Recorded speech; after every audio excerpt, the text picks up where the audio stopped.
I start my short presentation because it's not possible to talk in 10 minutes regarding all spine deformity in children.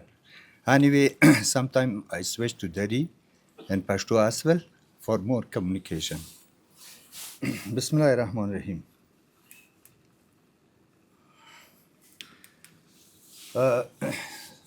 First, we have to talk about the spinal column. The spinal column divided in 5 segments: cervical, thoracic, lumbar, sacral, and coccygeal.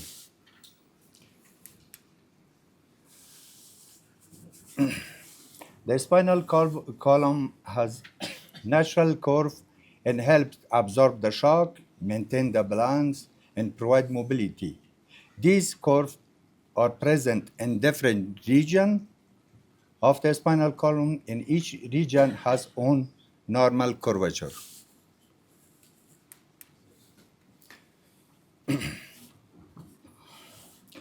Generally, the pediatric spine deformity is referred to abnormal curvature.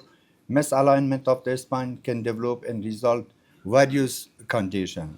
The spine is a complex structure. When it doesn't grow or develop as expected, it can lead various deformity. Pediatric spine conditions that cause abnormal curvature or alignment in the spine, and the most common is scoliosis, kyphosis, lordosis, spondylolisthesis. I want to talk about the spine deformity in our country. Pediatric spine deformity is a significant health challenges in Afghanistan due to limitation of resources, resulting the late diagnosis and severe and often permanent deformity. When the child grows, for example, about 14 years or 15 years, sometimes they come with huge deformity of the spine, and we cannot correct anything more. And the complication of surgery will be high. Okay, just today I briefly talk about the spine deformity. The spine deformity first is scoliosis. Scoliosis is the lateral division of the spine. When we see in the front, it is greater than 10 degrees, we call it scoliosis. Because of the lateral curvature, the same spine associated with rotation of the vertebra with the 3D deformation. We have to know cube angle. What is the?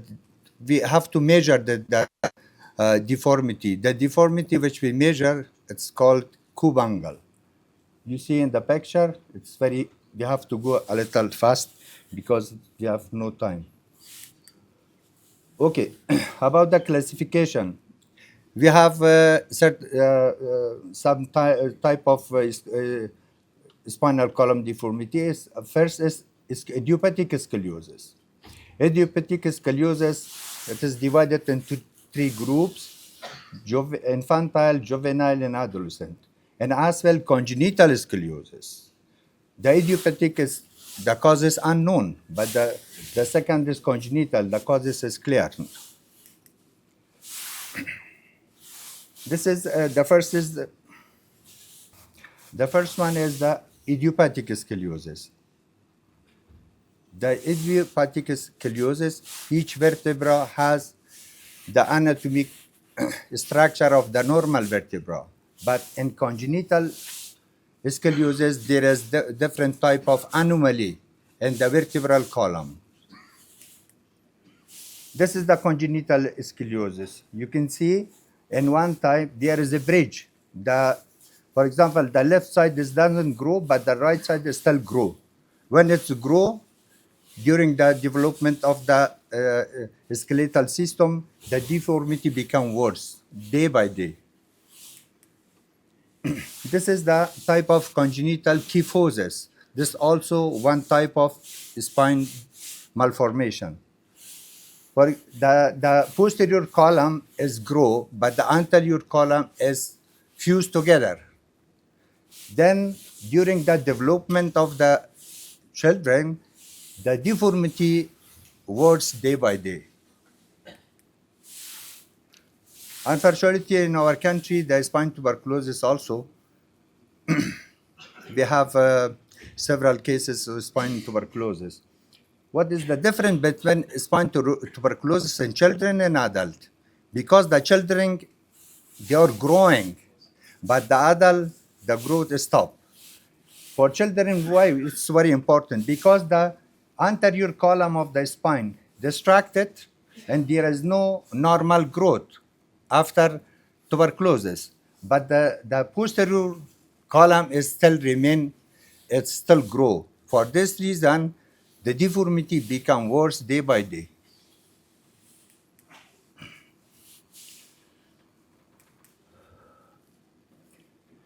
As I say, this is some example. I try to explain some example of the spine deformity. This is adolescent diabetic scoliosis. This is the type of scoliosis which we divided in three classes: infantile, juvenile, and adolescent. This is the infantile type. When the child is before the age of 3 years, the deformity is appear. This child will have huge deformity in the future, and we have to prevent for further deformity. For this reason, we have to see the child as early as possible and take some preventable measures to not worsen the deformity. This is the signs of symptom. You can see the back is deformed, rib ham deformity, the shoulder is uneven, leg length discrepancy, and a lot of deformity you can see here. And for sometimes we measure, we know flexibility film. We have to measure the deformity, and we have to think about the correction of the deformity. For this reason, we need flexible film. And as well, for majority of the spine deformity in children, they need MRI for to rule out the spinal cord pathology like syringomyelia, cherry malformation, tetrate cord syndrome, diastematomyelia. When it's associated, the child will have neurological problem in the future. For this reason, we have to rule out all the other deformity. This is the syringomyelia. Okay, scoliosis. For idiopathic scoliosis, first observation, when the curve is less than 20 degrees, we have to observe and see the child. When the curve is between 20 to 40 degrees, then we have to start bracing or conservative treatment with brace and orthosis. This is the type of the brace. This is the another type. Surgery. When surgery is indicated. When surgery is indicated. The surgery is indicated while when the curve is more than 40 to 50 degrees. Then we have to think about the surgical treatment. For this reason, what is the goal of the surgical treatment? Correct the deformity, stabilize the curve, prevent further progression, prevent the spinal balance. All these patients is already operated in Fmic by the help of our colleagues. I want to express my great thanks from our French colleagues. They are coming in different missions to Afghanistan, and we start really spine surgery for children for the first time in Afghanistan in 2008. Officially, we started by the airport. This patient had just idiopathic scoliosis. We correct already this year in Fmic. This is another patient. We have operated this, I think, 2009 or 2010. The patient had very huge deformity. We treated by anterior and posterior arthrodesis. There is a certain approach. For example, just for one type of deformity, we can go through the posterior. We can go through anterior, thoracotomy, lumbotomy. This is the complex surgery. This is also one very huge deformity we operated in Fmic. This is also, we use for this hawk posterior arthrodesis with hooks, and also the one type of the fixation method that we used in this patient was sublaminar band, which is created by Professor Kevin Mazda. He passed away right now.